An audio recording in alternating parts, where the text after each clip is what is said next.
Now, if you watched last month's video, you may be wondering where my juggling balls are this time.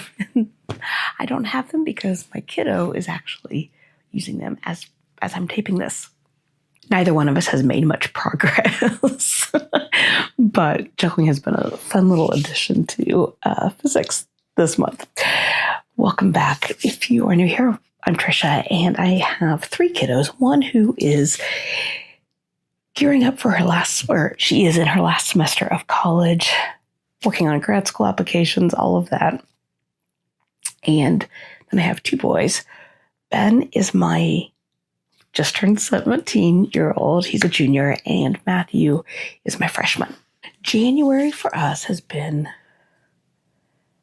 a pretty good month, really. Started out with Jim and I actually got to go away for the first time. We've never been on even overnight anywhere without the kids. And we headed down to Disney World to celebrate, for 2 reasons. One was to celebrate our 25th wedding anniversary. And the second was that Jim was running in the half marathon. So that was fun to get away without the kids. It's weird that we have kids old enough that we can do that. They did well. It was fine. I don't know. Life with teens it's just interesting and weird and wonderful and heartbreaking when I think about how little time is left. Ben, like I said, he's my junior. For history, so this year he's doing world history, early modern world history, roughly. And we've been doing it through the eyes of explorers. So he's learning about different explorers, and then to go with that, history of the locations, how their actual explorations, ships, ship tools, all of that, but also history of the locations and the geography of the locations and other historical events that were going on at that time, that sort of thing. We will be wrapping that up in February. And then the last couple of months of the year, we're going to focus solely on U.S. history.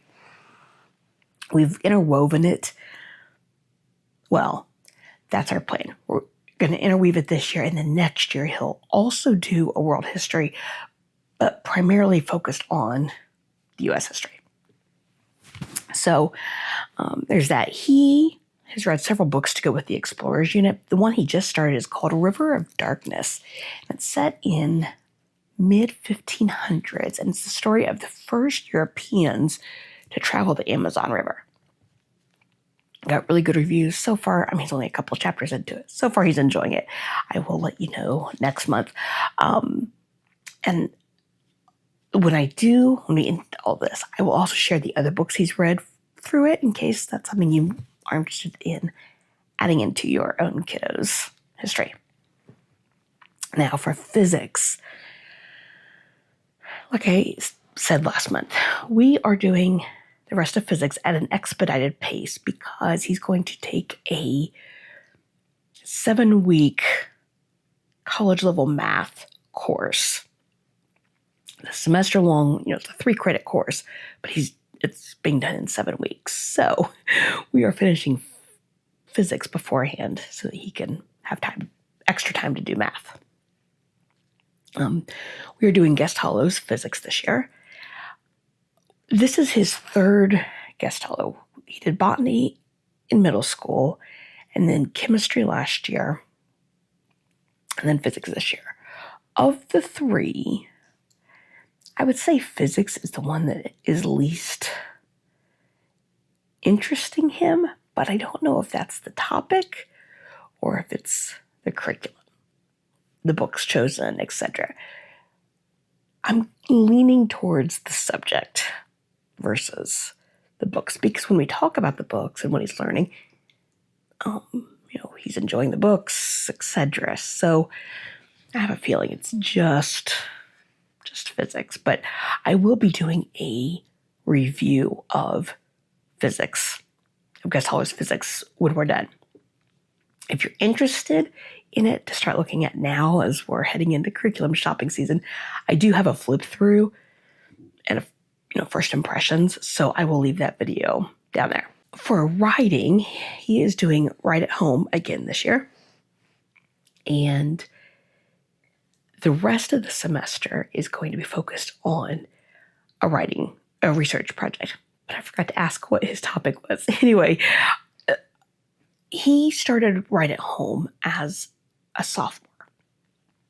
And so they suggest you do Write at Home level 1, no matter what grade you are, for that foundation of the way they do things. And one has a variety of types of writing that they do. For this year, I decided to go ahead and have him do level 2 because their second semester is focused on a research project. And while he is not college bound, I do feel like it's worth having that experience of going through the entire research project process. And then, speaking of research projects, he is doing for architecture, which if you haven't watched the other ones, he is doing an architecture course, but as a fine arts aspect, not like how do architects draw and like the mechanics of it.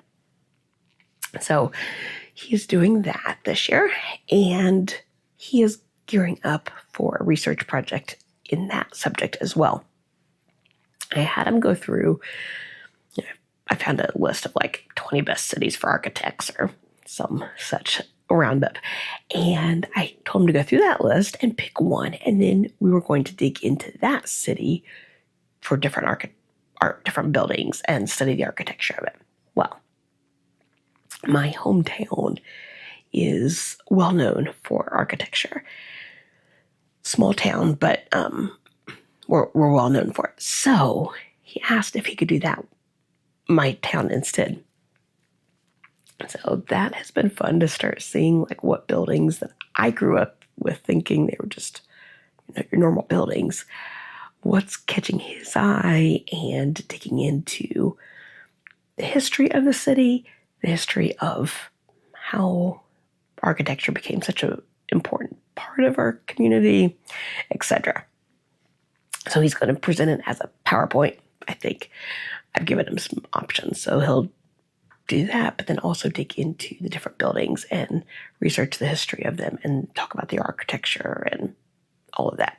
Looking back on this architecture course, it's been really good. I was not as organized about it as I meant to be. Story of our homeschool life. But it's been really interesting to see what styles of architecture have interested him, the way he's dug into the history of the different areas. Come on. Anyway, as he's gone through the course, not only have we dug into the buildings and different types of architecture and such, but we've also studied different architects, the history of different cities, and how some of them became architecture powerhouses, that sort of thing. He's learned a lot, and he's really enjoyed it. It was originally going to be just a 1-semester course, and he asked to make it a full semester because he was enjoying it so much. So that's kind of Ben's update. Matthew does not have a lot of an update this semester, or in this video. In the last one, I mentioned that we're putting a pause on Oak Meadow's Hero's Journey, which I know there's a few of you who are really looking forward to that video. I am going to be taping it this week. So we put a pause on it, mostly to do something different, variety's sake, and we went back to fish tank. Now, when I gave Matthew the choice of fish tank units, he's a 9th grader, I said pick something from 8th, 9th, or 10th grade. And he chose the book Fahrenheit 451. That's a lot of F sounds. And I was a wee bit concerned because I thought the book might be too difficult. It's a 10th grade unit. And in my mind, the book was harder than what it actually is. Like on a surface level. What I remember, because I read it in college for a psychology course, and I don't know, I didn't remember much of the storyline or the book itself, frankly. I'm not sure I actually read it. I may have just cliff noted it. Anyway, in my mind, it was a lot more difficult than what it actually has been. So this book has gone really well. Now, I would say that I don't think I would suggest jumping up. For most fish tank units, I think they're really adaptable up or down a grade level or two without any difficulty. I think it's been the other ones we've done, you could definitely do that. And we have done some before that were above grade level.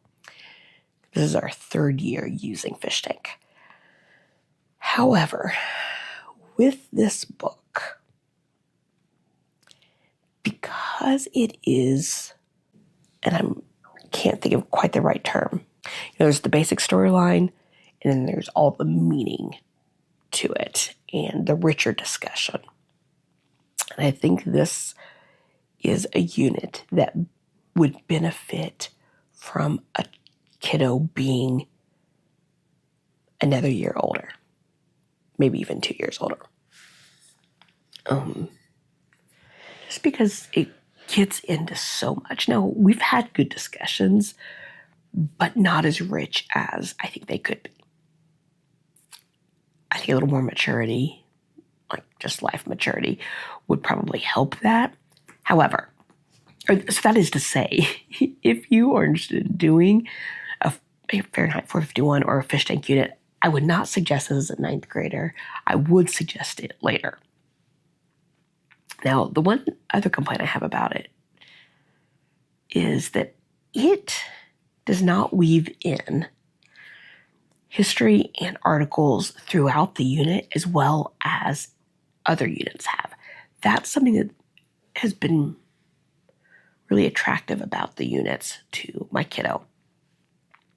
And this unit has not done that much. And I'm surprised because there's so much out there that can be added to it and enriched. Now, at the end of the unit, there are several articles to go with the final research project, but not woven in throughout the unit.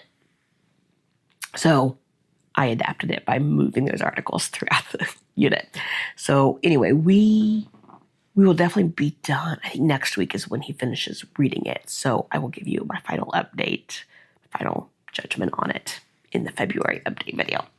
Now, the last update for Matthew this month is that he started AP Computer Science through CompuScholar. It's Computer Science A. Now, I'm going to do a video about the AP approval process and such. But the short of it is, and I may have talked about this in January, if you want to have an AP course on your transcript, you do have to go through the College Board to get your class approved, basically. However, and this is something I did not know, and I don't know if this is a newer-ish thing or just something I didn't have the knowledge of when Elizabeth was in high school, is that you, through the AP board, they already have a bunch of pre-approved providers. So if you want to put it on your kiddo's transcript, you simply go in there, choose the class, choose the provider or the textbook, and then you've got your course approved. So we looked at several different AP computer science providers, and he chose CompuScholar. So far, it is going really, really well. The lessons, each chapter has a lesson or has a few lessons within it. And each of those lessons are supposed to be a day, but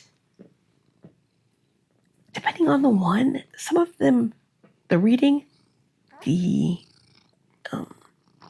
video, and the quiz are only taking him 15, 20 minutes.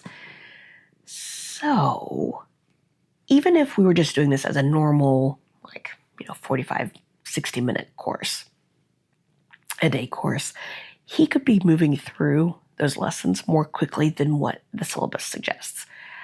However, we are doing the whole year in one semester. So we are slowly building up that length of time he's able to work on it each day, so that we are doing more in the 60 to 90 minute range every day. And we're getting there. He is doing really well with the course. It's well laid out. It's very clear what needs to happen each day. Each chapter includes several lessons, and then there's an activity that they are coding, a unit exam, and what they call homework. And so it's several different sections of multiple choice and matching definitions, that sort of thing. Since CompuScholar is not designed for homeschool parents specifically, I was a little worried about what the back end would look like for me, and would there be enough support materials if I needed to help him?